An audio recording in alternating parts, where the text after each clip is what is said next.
All right, new day and another laptop that needs to be saved, and this time we have a Dell XPS 9500. This is like a 2020 model. This is an interesting one. The customer sent this in because his SSD is no longer detected in the system. He's tried new drives and things like that. It's just the machine is not detecting any SSDs. So I haven't taken a look at this yet. Let's take a look together and see if we can get this figured out. All right, well, look at this. It looks like he has a pretty wacky, crazy skin on here. Pretty cool looking. So the machine does come on right as I open the lid. Let's go into the BIOS. I just want to take a look and see what we have in here. Okay, so let's see if it's detecting any SSDs. None. But they are all set as on, so it's not showing that there is any SSDs installed currently. Let's open it up and take a look inside. Okay, and the bottom is off. Okay, well, it's not detecting any SSDs because there is no SSDs installed. So let me grab a test drive. I have a few different test drives in here. So we can just plug in one of these 2280s. Here's a test install of Windows 10. We'll try this M.2 slot first. Let me find a screw. All right, so we have a SSD installed. Let's turn it back on and go back into the BIOS. And back over to storage. And let's take a look. We'll see what we see. None. Okay, so it's still saying that there's no SSD installed. That's with that drive installed. Let me install it into the other slot and see what that does. Okay, back into the BIOS. All right, and it's still saying none. So at this point, both slots, both M.2 slots, are not detecting that a hard drive or an SSD is installed. So what we need to look at is why, right? So what's interesting is like when customers like this send in notes, they just say like, could not detect hard drive not installed, error code, validation code, BIOS version. They just wrote some information like that, but they didn't say the SSD no longer was detected after I opened it up and I was trying to upgrade the drive, or they don't give me any more background of like what was happening beforehand. So we could have something that just happened one day, or we could have something that was a cause and effect where somebody opened it up. So let's get under the microscope and kind of look around and see if we see any physical damage. I'm going to take this SSD back out. All right, now that we're under the microscope, you can see that here's the two M.2 slots, and I don't see any physical damage on there per se. There's a little bit of like debris or something like that in this area. But what we're going to probably do is we're going to pull this motherboard out because I want to see if there's a spill or a burnt component. But most likely, whenever we have a SSD or NVMe drive that's not being detected, it's usually a power supply issue. So the power rail that powers these SSDs, I think, is the 5-volt rail. The machine's coming on, so we know that that's there, but this may have a gate chip or something that's sending the voltage over there that's not working properly or burnt up on the backside of the board or something like that. We could also pull this board out and see a bunch of corrosion. So let's go ahead and get this motherboard taken out, and then we can look at the other side, because I'm not seeing anything, any obvious signs that there's any damage on this side of the board. And again, we don't know if they had opened it up and damaged it or what. So let me get this pulled out. All right, and the motherboard is out. All right, let's take a look on the other side of the board. So what I want to look around for is anything that's obvious. Sometimes we're just looking for like a little crack in one of these capacitors. If there is a crack, then that will cause a little short. And sometimes it's just isolated to one power rail that doesn't affect the starting up of the system or the running of the system. It will just affect, like, you know, powering the SSD or something like that. We could also have something like one of these type of components that are not working. It's like getting an enable signal, but it's not turning on. This stuff is like dust, so it's nothing to worry about. This is the back of the CPU and GPU. Not seeing anything there. Let me pull this sticker off. This is just a protective film that protects the electronics from shorting out on the chassis. All right, so there's a USB-C port. None of this should have anything to do with the SSD, but we still want to kind of look through the whole thing. There's the EC chip. There's the 5-volt and 3-volt power rails. That's the chip that controls that. That turns on one of the USB-C ports, or lets the power come on the board.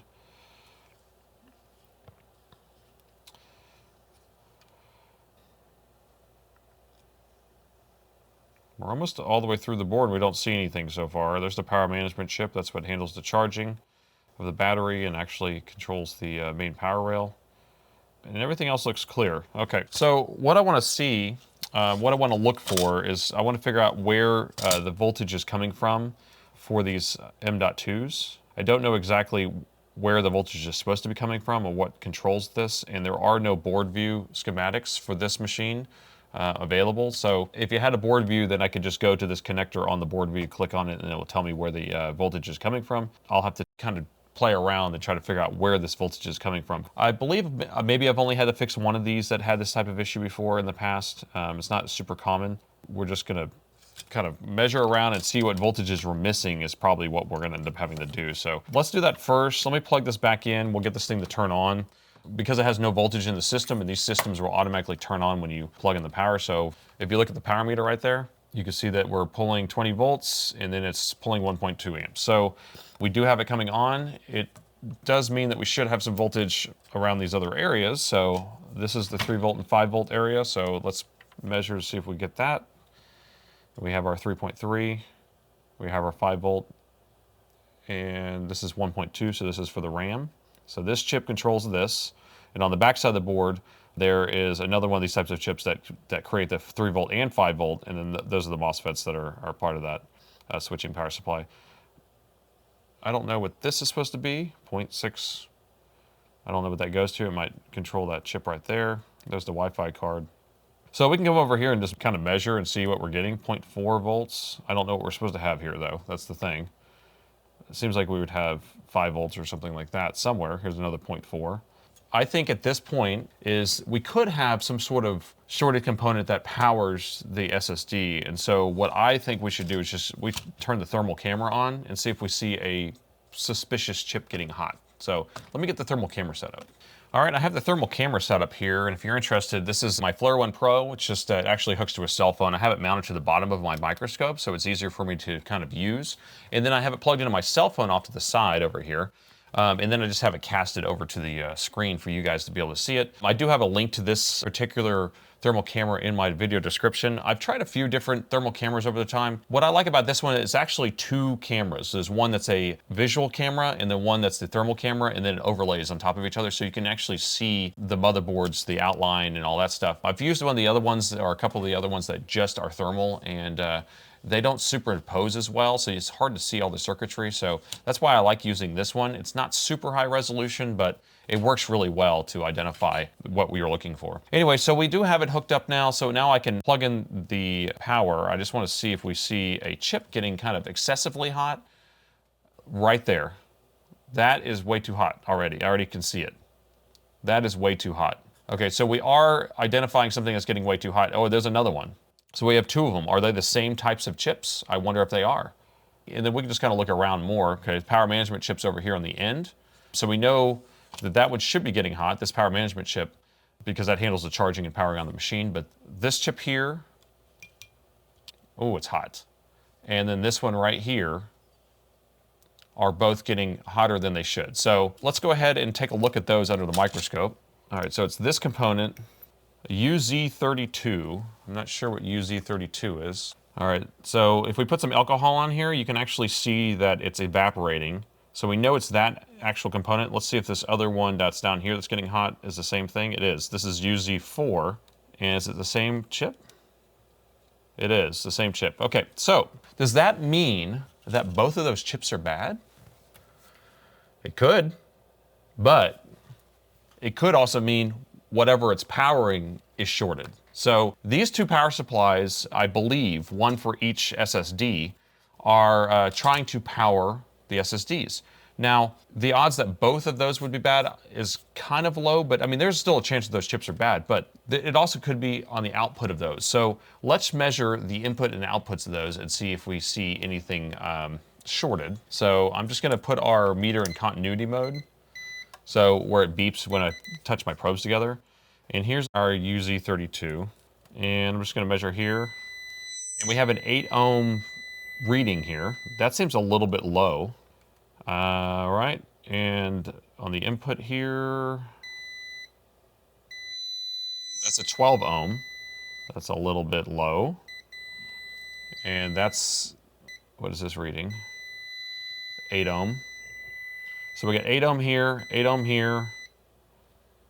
I don't know what that is. That's nothing. That's nothing. And then that might be ground because that's basically 0. So should we inject some voltage here? The idea with this is like if we inject some current or do voltage injection, we inject a low voltage, a higher current, and we'll inject it on one of these spots that have low reading and resistance and then see what gets hot. Now, if this chip gets hot, then we know that that's what's actually shorted, but it could be something further down the chains. All right, so I'm gonna set the short killer to, let's do like 0.8 volts. I like to do under 1 volt. It is 10 ohms, so if we're injecting on 10 ohms, it's not gonna create a lot of current. We're gonna start with this. And see, it's not even pulling any current. I'm doing that, it's not shorting out or anything. So we can go up a little bit higher, but I don't wanna go too high because I don't know if this is tied to anything else. But do we see anything getting hot is the question. Let me see if I can stay out of the way.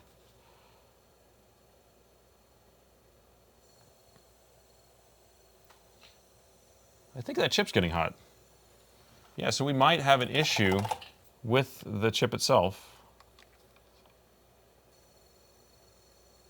Yeah, you see how it's drying up? That's it. So let's replace both of these and see if we resolve the SSD issue. The odds that they are both burned out is kind of strange, but it's not as strange as you think because customers don't really tell you everything. And the odds are this customer was changing out their SSD and the machine was on or something like that. Or they put it in sleep mode. They just shut the lid thinking it's off. This is a common thing that's been happening is that people, instead of shutting down their computer before they work on it, they actually just shut the lid. And they're like, okay, I just shut the lid. It's off. And it's not. It's in sleep mode. So it's actually in a standby state. So there are still voltages on different components. And you can end up burning out things, especially EC chips, which is really, really bad when you burn out an EC chip. So I think we're just going to replace these and hopefully this will resolve this issue. So let's get both of these removed and then see if we can get some new ones. I may have some new chips or we may have to pull off a donor board.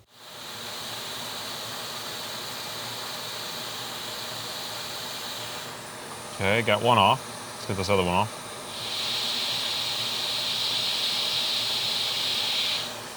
So we got both of those off of there. Let's just clean this up a little bit. I want to put some fresh leaded solder on here, if I can find it.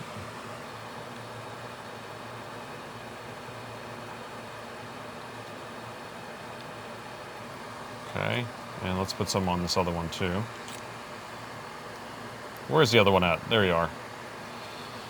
Okay, so we have both of these removed. Let's go ahead. I want to measure to see if we're still getting the 10 ohms there because, you know, we could be wrong. We could be off base, whether this is the issue or not. So I'm going to measure right here. And that 10 ohms is gone. So that means that the chip was backfeeding that into this. So there's probably a partial short in both of those chips. How they both burned out, I have no clue. But let me see if we need to get these off a donor board or let me see if I have some new ones. All right, I checked my stock. I don't have any of these chips, but we have plenty of donor boards. There we go. So we'll just grab a donor board. These are all the same model. We just need to find one that's, here we go.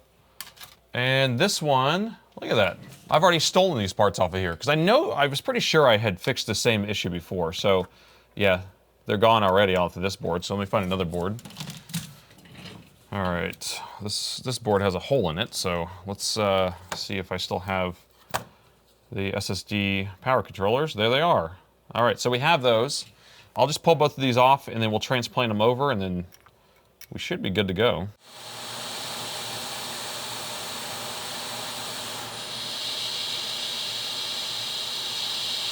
All right, we got both of those off of there. Time to transplant. I'll start with this one down here. And which way does it go? Can't really see with all this gunk on top. Where's pin 1? So on the board, this notates pin 1 on this side. You see that little square right here? So what I'm trying to find is where it notates pin 1 on here. And I just can't see on top of that. So let me see if we can get this cleaned off with some alcohol. These chips are tiny, you noticed. Look at this. Look at the size of that.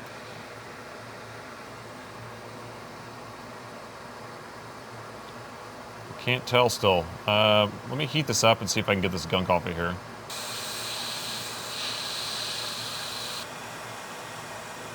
There we go, there's our dot. All right, so that's the dot we were looking for, and that's telling us which way we're gonna put this chip. We'll put it like that. Okay, perfect.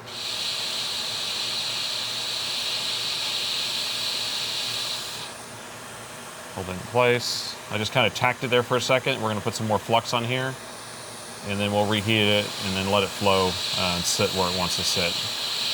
There you go, you see how it just kind of jumped into the right spot? Like that. Let's do the other one now. Okay, pin 1 is right there this time. So we need to figure out where pin 1 is on here. And it should be in that corner right there.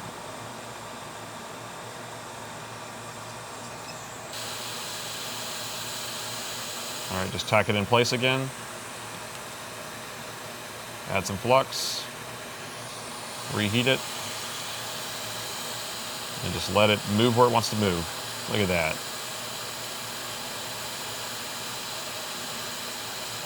All right, and then we do have an extra little solder ball there. We'll clean that up.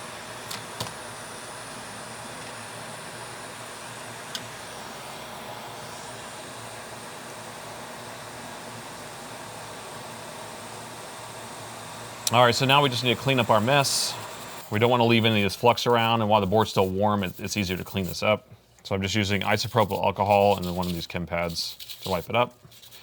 And we should be good to go. Okay, so before we turn this on, let's measure and see if we are getting a lower resistance like we were before. We shouldn't. This reading is not reading anything there. That's not reading anything there. So we don't have any shorts in this area anymore. This, I believe, is ground. We have capacitor on one side. So we are clear on there, on that one. So, and I would assume this other one's working too. So let's get this reassembled, and then we can test to see if these SSDs are showing up again. All right, I got the motherboard reassembled, reinstalled here. So, and I'm gonna install 2 NVMe drives, 2 SSDs, and that way we can test both slots in one run and see which one it wants to boot off of too. Because these both have operating system on it. One's a Windows 11 and one's a Windows 10, and so it could just pick randomly. Okay, battery plugged in, 2 SSDs, laptop's reassembled. Yeah, let me get one more screw in this battery. All right, plugged in the charger. The machine should come on automatically because all the power's been out of it and it's doing a CMOS reset. We're gonna let that kind of go through that process. And then once it's done, we'll get into the BIOS and see if we can see the SSDs are now detected in those M.2 slots. All right, we're gonna go in the BIOS and check to see if they're showing up now. Let's get back over to the storage. And boom, look. Oh wait, we only see one showing up. So SSD 2 is showing up, which is 256 Toshiba, so we can look at which one it is, and SSD 1 is still not showing up. So we gotta figure out exactly why the other slot's not working, but we did get one of them working. Let's see if it actually boots the Windows off of that slot. Look at that. So it is booting to Windows right now. This is good. So we actually are making progress at least. So we fixed at least one of the slots. We need to figure out why the other one's not detected. It looks like it's booting to Windows 11. If you look at the circle here, Windows 10 is kind of the dots. So let's see if we have a login screen. Well, this SSD is not configured to this machine, so it takes a little bit of time, but it's getting devices ready. All right, so we do have our login screen for my test install of Windows 11. So that is working. Let's just, let's go to my computer and see if we see the other drive showing up here. And we don't, and then I'll go to disk management just for fun. You know, we're not seeing it in the BIOS, but just to see if the other drive's not showing up. So yeah, we only have one SSD showing up still, so we've fixed half of it. So we got to pull the board back out. We got to figure out exactly, you know, why we're not getting the voltage on the other chip. Maybe I put a bad chip on there. Maybe I didn't solder it right. I don't know. Maybe there's another component that's burned out around it that I didn't notice.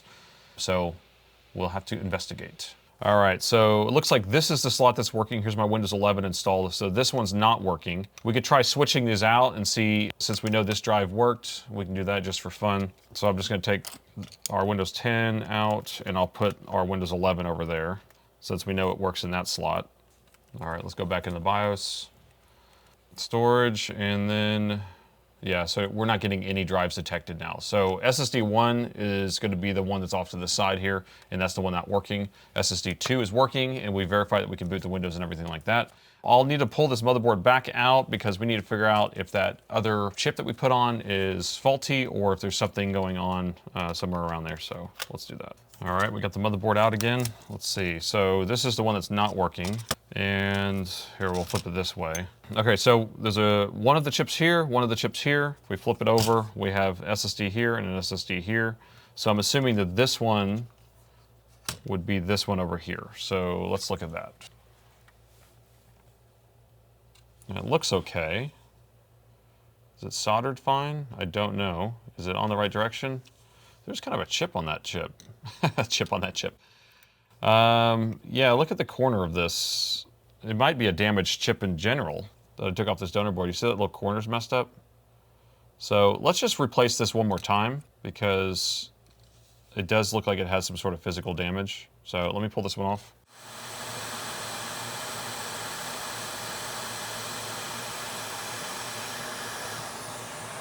Let me grab another one from a donor board. All right, we'll take this one right here.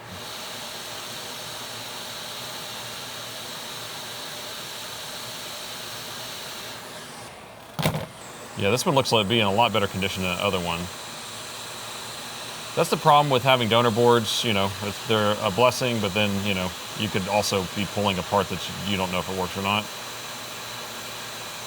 Luckily, I have a lot of different parts to source from, so I only specialize in Dell and Alienware, so my warehouse is full of Dell and Alienware parts, probably about 700,000 parts in there, and then we only service them.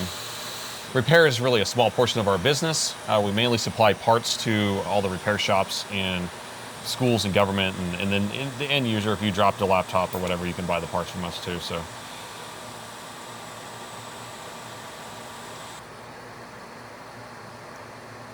All right, get that cleaned up again.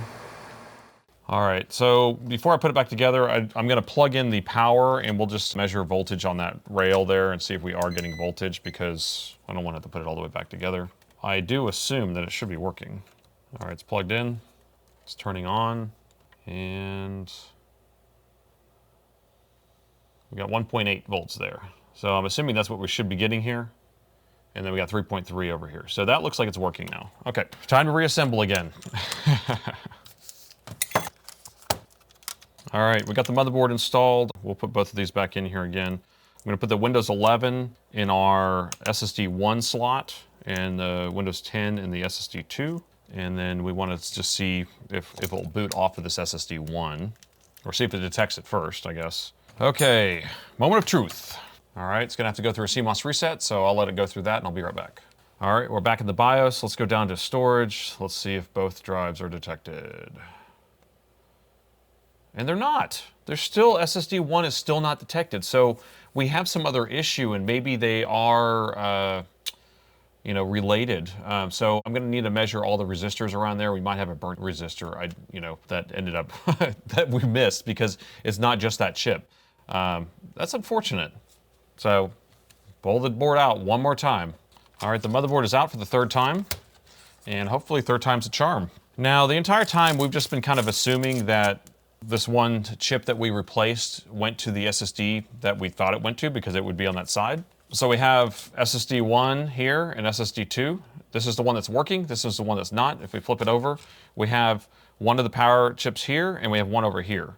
And so this is the one that's closer to this side, so we were assuming that it goes to that, but maybe this one goes to that one, and this one goes to this one. So I don't know. So let's measure this other one, because we haven't measured that one, and see if this one's giving the right amount of voltage. And check my soldering job too. It does look a little bit, I didn't clean up the solder balls on this one as much, but we definitely have connection. We have pin 1's correct. So let's just see if we are getting our 1.8 and 3.3 that we were having on the other one coming out of this one. This one could be the one that has the issue. Now again, it's because we don't have schematics, it's kind of hard to know what's going on here. Okay, so we got 3.3. What about this side? We got 3.3 there. And 8 volts there. I don't know what 8 volts is for. And 3.3 coming out of that. Okay, so that's all the same. Now let's go over here and measure this one. 3.3 on that side, 3.3 on this side, so that's not, that resistor's not blown. 8 volts on that, which is the same as the other chip. And then we have 1.8 on pin 2. Let's see, 1, 2, 3. Pin 3, we have 1.8 there. 5 volts on pin 4. 3.3 on pin 1 and 2. So 1 and 2 are 3.3. Here's 1 and 2. And we have 3.3. Then pin 3 we had, well, this has 3 volts on it, not 3.3. And then this one had 5 volts. So this number is different. This says 3.0. And this one over here says 1.8. So I don't know what value we're supposed to have on that line. Now, considering one is 1.8, which is a real value, and the other one is 3.0, which is not a real value, it should be 3.3 if we're gonna have some sort of reading on something. Let's grab another board that's a working board. We'll plug it in and see what voltages we're supposed to get, and then that way we have some sort of reference. All right, here's another board that powers on. I don't know if it completely works, but it has a note that says it powers on. And we can measure the voltages on this chip right here. There it is. So I'm going to plug in the power and we can measure. So pin 1, 0. Pin 2, 3.3. Pin 3, 1.8. And then 5 volts. Okay. And then the output is 3.3. 11 volts is this input here. Okay. Now we'll come down to the other one, see if we get a different reading on this other one. It should read exactly the same. All right, so pin 1's on this side now, 3.3. The pin 3 is right here, 2.9. So this one's reading 3 volts on that one also. Weird. 5 volts, 3.3, 11 volts. Interesting, totally different board, and we got 3 volts on that line. So this one, UZ4, and this UZ32 may be on different power planes. I mean, they may be all part of the same circuit, but I was thinking like one is for one SSD and one's for the other. Let's see if we can find another one of these that powers the other SSD. You look, it's this one, isn't it? Ha! That's what it is. Okay. So UZ32 is probably for one of the SSDs. And then UC33 is probably for the other SSD. And then this is probably the power that powers those, or something like that. Makes more sense. Because if you're looking here, again, we'll point this out. Here are the two SSDs, right? So we have SSD1, SSD2. This is one that's not working. Here's kind of where the circuitry seems like there would be. We have one of the UZ32s right here we replaced, and that one seems to be measuring good. This is the one that's measuring kind of weird, but it's far away from everything else. And then I just found a UZ33 right here, which is in reference to that. So I almost guaranteed that that's what our issue is. Let's take a look at it. All right, let's plug it in. And is it getting hot? You're kidding me. Look at that. It's getting hot and we missed it. How did we miss that? Well, that's cool. So let me get that replaced now, and then we should be good to go.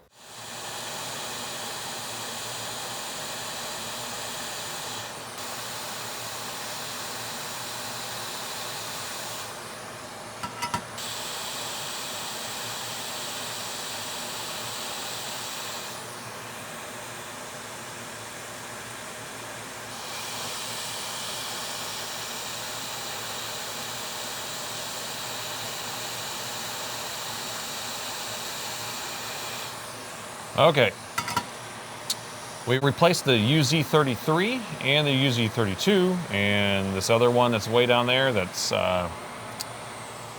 different, and it sure would be nice if we had board views. I've been hunting for schematics and board views for these XPS 9500, 9510, 9520, 9530 for a long time. They're just non-existent. You can find a schematic for the 9500, but not a board view. And the schematic just kind of tells you how things are laid out, but it's not going to tell you where things are. So I guess we could have actually pulled up the schematic and we would have seen that UZ33 and 32 notation. It would have pointed that out.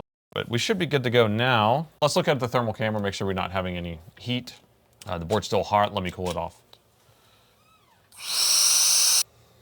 All right, hopefully that's cool enough. Let's plug in the power again. And, all right, we don't see a hotspot anymore, right? Confirmed. Everyone agree? Now we'll reinstall the motherboard for the third time and see if it fixes it. All right, I got the motherboard installed for the third time. Back in the BIOS, let's see if the drives are now detected. And looky what we see here. SSD 1 and SSD 2 are both detected. Let's make sure it boots off of both of those drive slots.